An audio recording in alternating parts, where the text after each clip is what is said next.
Yo, welcome back everybody. Today we have a glorious Tess game showing off why in this meta, Tess is actually fairly reasonably good because, well, there are a lot of people taking early triples into milking units, and those milking units just sit there on their boards.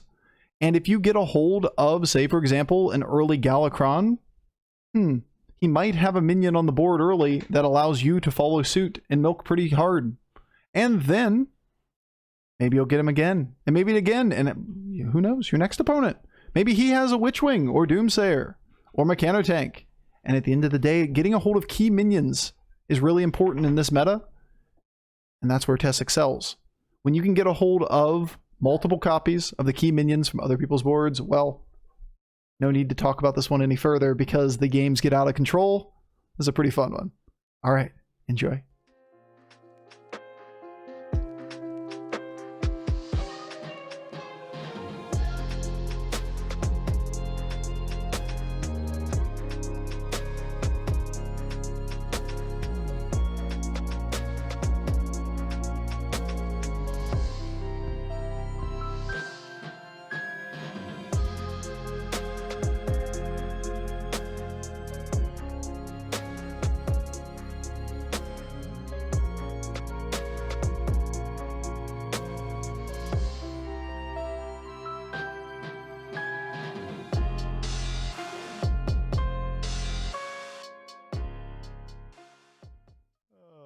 Seems okay.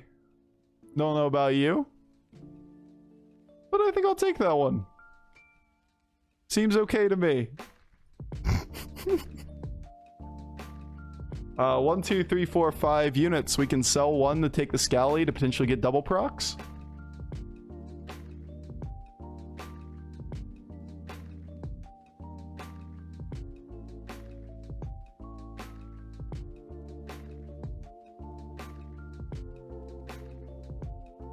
My order's fucked. That stupid bug where it'll switch at the end of the turn. Just dragging everything to the far left. So it restores the order. I hate that bug so much. Where at the end of the turn it'll just swap on you and you'll be like, this is not my order.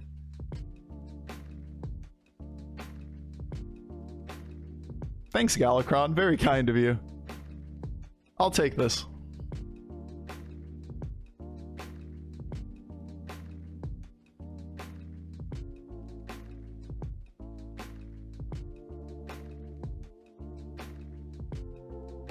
Yeah, at least we get one proc.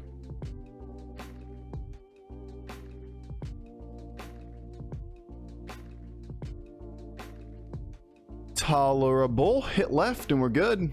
Hey, look at that shit. We even tie the round.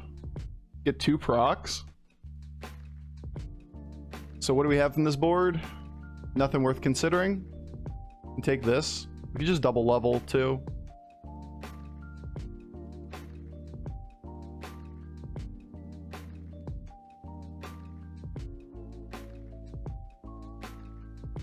I think it's just double level.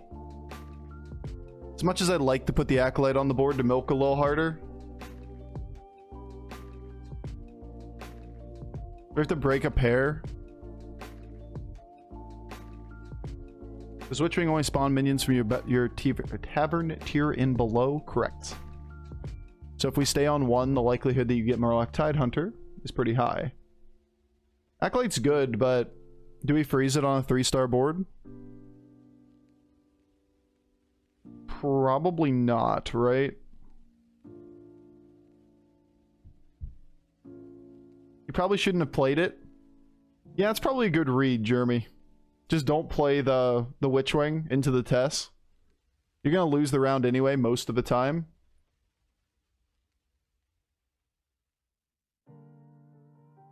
Uh-oh, we leave the door open to get sniped. Alright, never mind. This thing value traded.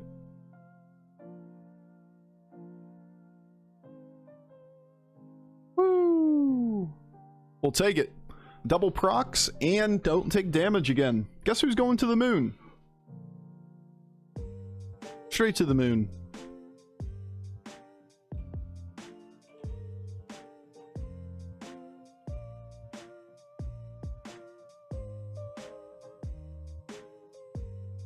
So we can consider the pair, right? This pair. The extra proc. There's also the Salty Looter pair, which is like somewhat reasonable. You could also just buy up the Gambler.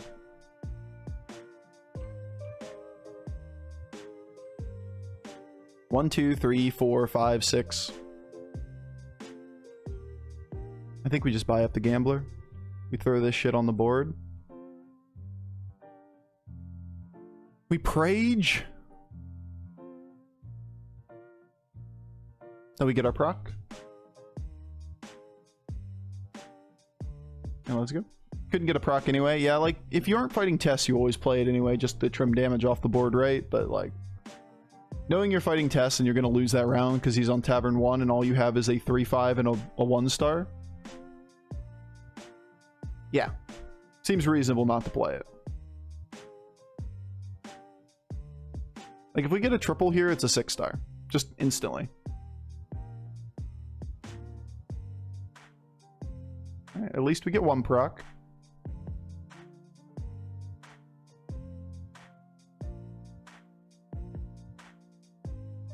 You almost always get two. I think I'll take that Witch Wing. Seems pretty nice. What else does he have on the board? He's a pair. Is an Acolyte. Pretty good. Pretty good result. We take 5 damage here. We're both going to the moon. Anti-sniping, that's what he was. He was feeding. He's feeding the Strimmer. Very nice of him. Alright, I want this unit. But the question is, do I want to buy 2? And I think I do. Could even be 3 for that matter. But we're gonna have to break this.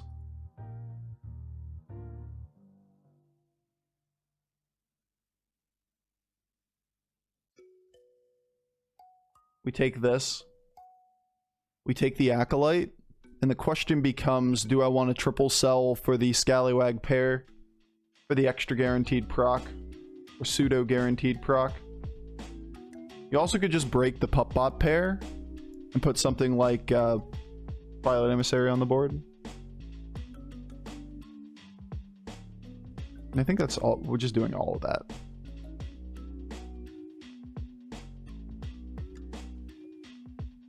Puts another taunt.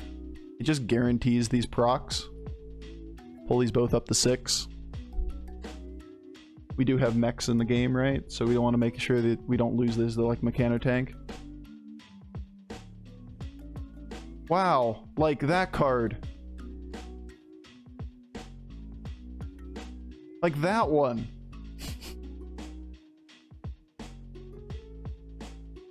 Crazy. I do like that result. Feels good, man.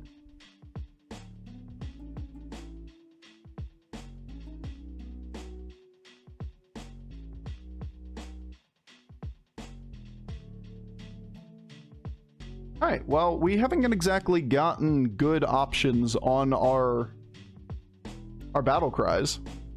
Why Quillbore after taunt? Because I'm a little bit worried about... I was thinking cleave, but maybe I shouldn't worry about that at all. Tank seems very reasonable here. Level and tank.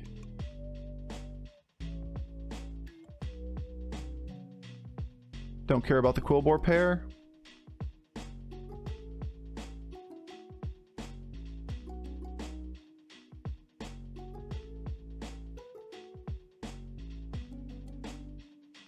Then we bank everything on the board.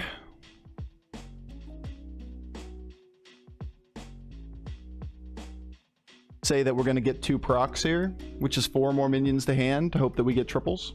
Or Malgadon, or Hamul, or blah blah blah blah blah blah blah battle cries. We're on 6 on turn 8 after all. We have a Mechano Tank. We actually don't have much incentive for putting the Witch Wings in front. Like, it's just cleave protection to do this over this, because we're gonna get the 6 kills right here. Play for Calic Ghosts. I mean, you give me a Calicos on the next board, cool. But we're more likely to hit Battlecry units, right? Because that's what we're going to be generating. We definitely going to take a hit here. But at least we get our procs. So that's the most important part. Then I repair.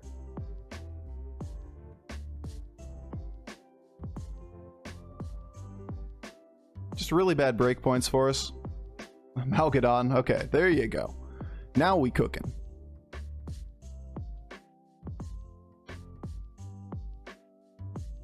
Ew. Okay. Could be worse. We could take more damage. We got an Amalgadon and a Hamul.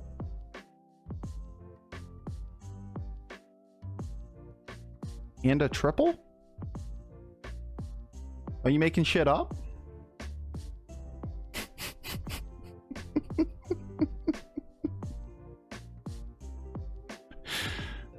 Alright, Bob.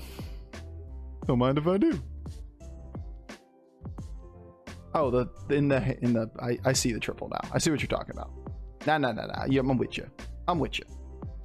No, I'm with you.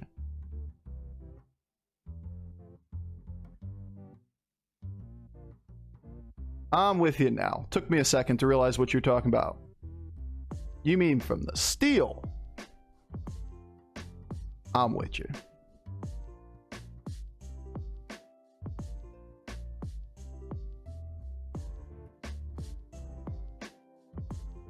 Am I playing it to board or not? At the very least, I should have done the Amalgadon.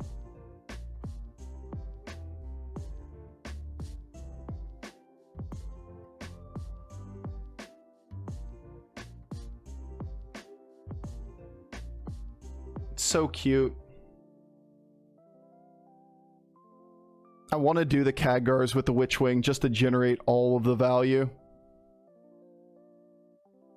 But we're too slow. Or like we're too low. Too slow as in like it'll get us killed.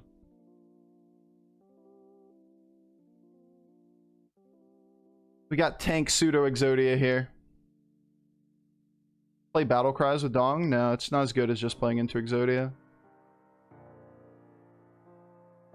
Like, we just can't take 20 damage here. Or 15 damage here. We will be dead. If that is the case.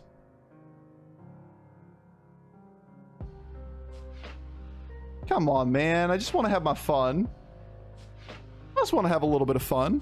Come on. We don't kill him either, which is really unfortunate. Yeah, just like a bullshit dragon is not going to be as valuable as just playing toward our outs. Where's the pirate? My god, where is he? There he is.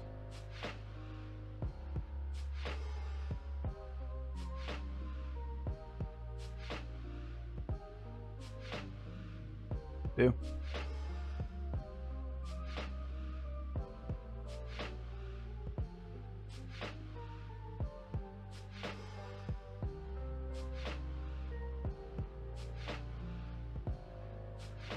Ew. Hands full? Alright, whatever. Pirate. One more time. Still nothing. Holy shit. There you go. Took us a minute to find it.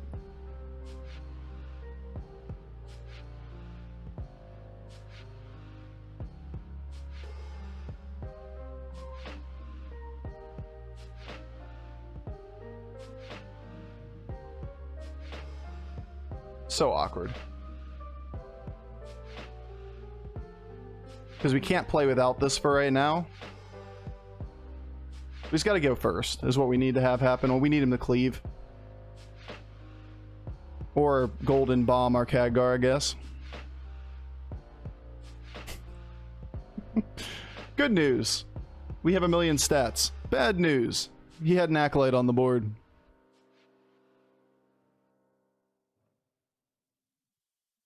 Hey, thankfully he finally hit a Scallywag. With anything in this round.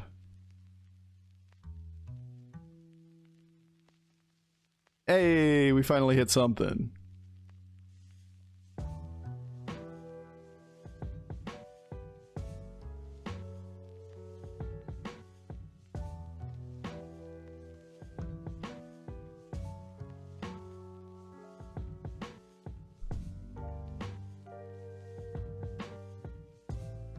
Yeah, I mean, we took all those shots for Eliza and then just roll once and Eliza's chilling there. That was really funny.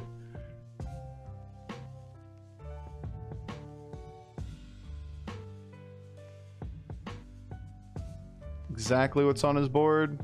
Nothing worth considering here.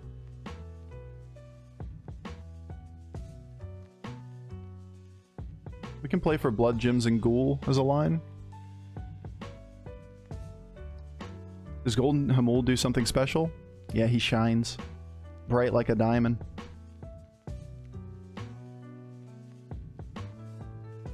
I know I have Hamuls. I'm just really nervous to do that.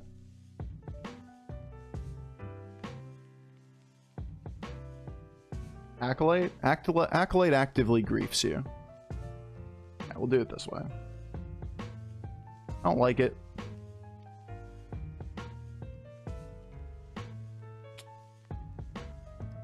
That'd be hella good.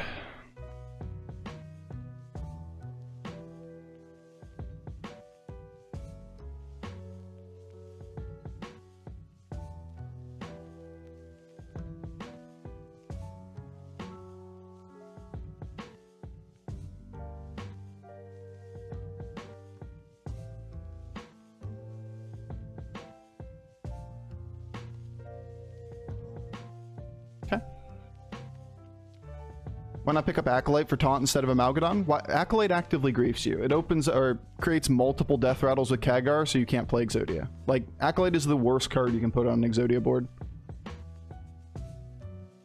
Like, it's just as bad as Amalgadon. Same problem. Just puts a bunch of bullshit after on the board. Argus fixes our problem. Ghoul plus Blood Gems, 2 Blood Gems, also fixed our problem. Sure, we'd like Golden Khadgar type of whatever progression from this point. You can pick up another Eliza if we do get the Khadgar to try to play that. Second Golden Scally, thoughts on your reasoning? It doesn't really make you stronger in any way. All it does is open up the door to get another Scally later. And like, we already have 3 Scallies on the board. There's nothing we really want from 6, other than maybe to stockpile an Eliza so that we could get a Khadgar and play just Eliza instead of the Khadgar.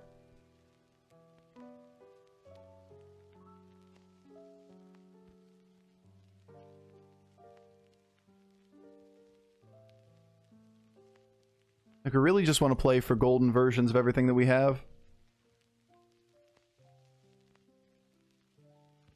Just making sure I didn't forget something that was on his board.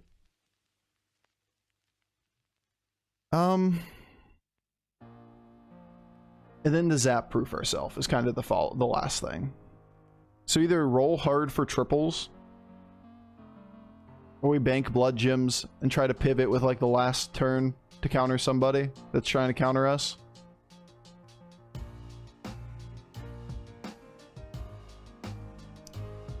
Buffed Scallywag is such a nerf to this comp, because right now we're just completely exposed to zap. In olden days, you would have just lost Baron and then a 1 in 3 or 2 in 3 if you have double Khadgar to have that get sniped. Now it's like this is 3 attack, this is 2 attack, so it always takes the back line off of your board. And you're always better playing 7 here instead of 6, right? Like, this is always the debate. People will talk about Exodia and be like, oh, you just play 6 minions. Nearly every Exodia board is better with 7 minions. Like, if we go first, we have 6 minion Exodia, and we've also gotten 3 extra attacks here up front. If we go second, then we have 1 untaunted and 1 taunted Scally. If he cleaves, we're better off this way. Like, almost everything is better off with 7 units than 6.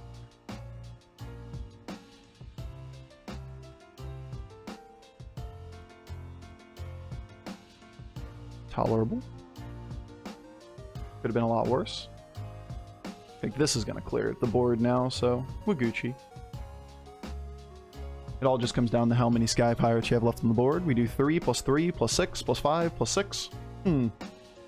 Plus what now?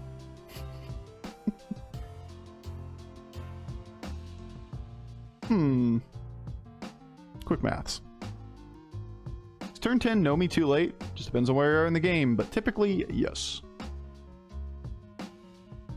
Exclamation point no? Exclamation point no. Shocking. The two people with early witch wings are first and second? Say it ain't so. He's an Eliza, which is pretty cute. If we do get a Khadgar, we could consider it.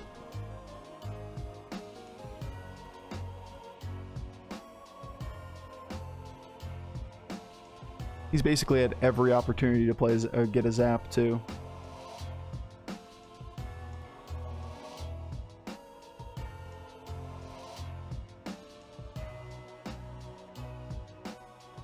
If we think he 100% has a Zap, we could play for Ghoul line.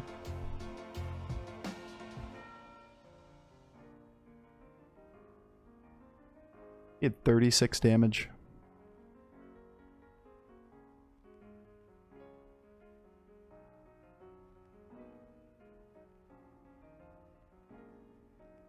These don't help. Ghoul destroys your kit. Yeah, obviously, dude. That's why we have Necrolite in hand to fix it. We pick up Ghoul, we buy a Blood Gem, we double buff one, you buff the other one, then you play it in position 1.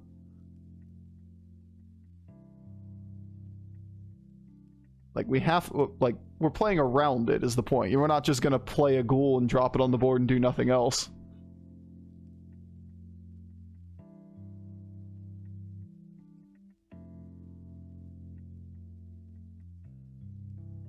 This is pretty close.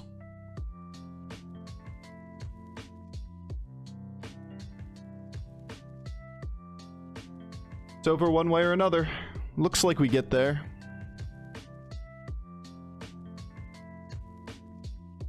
Assuming bad breakpoints don't happen.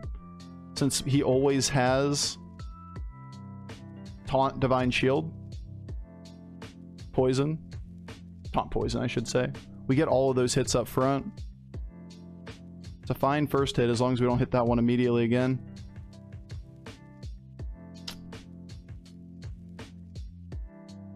Reap. But we still get there.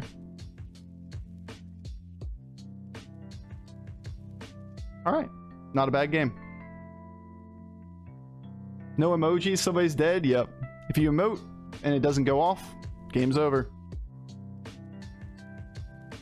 Yeah, we have the tool. That's why I picked up Necrolite before. If we did want to pivot away from Zap or pivot into Ghoul or something, that we have the ability to change the stat lines on a couple minions on the board. So we could buff up Khadgar, play for Ghoul type of thing. The problem is it leaves us open to have one of our little shits sniped if he doesn't have Zap. Like, it's not good unless he has Zap, right? So we would have bought enough Blood Gems to fix this and this, and we wouldn't have been able to fix Baron either, so even Zap 50-50s us. If we go first, then it's fine. The Ghoul goes off, it pops this thing, we get the full combo. The Khadgars live because we use the Blood Gems on them. And we're good here. It's just, is it worth taking that risk and making us actively weaker against non-Zap boards when we have no proof of him having Zap? I think it might be. That's why I was debating it there for a second, but we would have had to pick up Ghoul.